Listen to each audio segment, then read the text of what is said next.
இந்த இடத்துக்கு 3 வருஷம் கழிச்சு இன்றைக்கி தாங்க வந்திருக்கோம். ஏன்னு சொல்கிறேன். எங்கள் வீட்டுக்காரர் என்னை விட்டுட்டு வெளியில் எதுவும் சாப்பிட மாட்டாங்க. அப்படியே சாப்பிட்டாலும் எனக்கு வாங்கிட்டு வந்துடுவாங்க. இல்லைன்னா நாங்கள் 2 பேரும் சேர்ந்து போய் சாப்பிடுவோம். அவங்க ஒர்க் பண்ணுற ஆஃபீஸ்லேருந்து செலிப்ரேஷனுக்காக இந்த ஹோட்டலுக்கு கூட்டிகிட்டு போனாங்க. இங்கே வந்து பஃபே ஐட்டம் தான், அன்லிமிட்டட். நிறைய ஐட்டம்ஸ் இருக்கும்.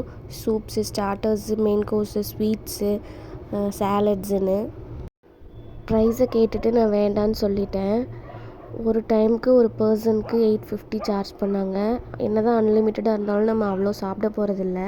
அதனால நான் வேண்டான்னு சொல்லிட்டேன். அப்புறம் நிறையா தடவை யோசித்து சாப்பிட்றதுக்கெலாம் கணக்கு பார்க்காத அப்படி இப்படின்னு சொல்லி அதுக்கப்புறம் போய் ஒரு வாட்டி சாப்பிட்டோம். எனக்கு 850, அவங்களுக்கு 850 ப்ளஸ் ஜிஎஸ்டி வந்துச்சு. 850 இருந்தால் நம்ம வந்து ஒரு வாரத்துக்கே சாப்பாடு செலவு பார்த்துடலாம்.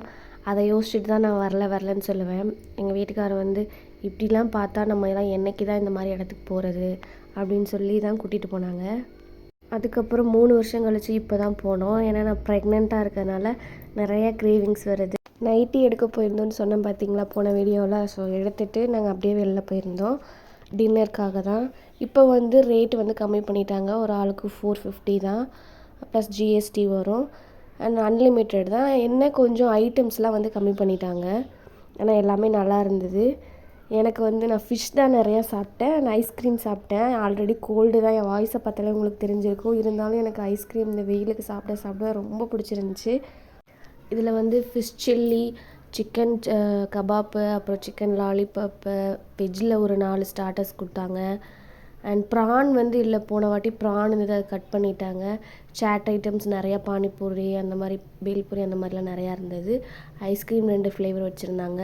சூப் வந்து ஒரு 3 ஃப்ளேவர் வச்சுருந்தாங்க. மெயின் கோர்ஸில் வந்து பிரியாணி, ஒயிட் ரைஸு, அப்புறம் முட்டை குழம்பு, சிக்கன் குழம்பு, நானு, பட்டர் நானு, பன்னீர் பட்டர் மசாலா, அந்த மாதிரி நிறையா இருந்தது.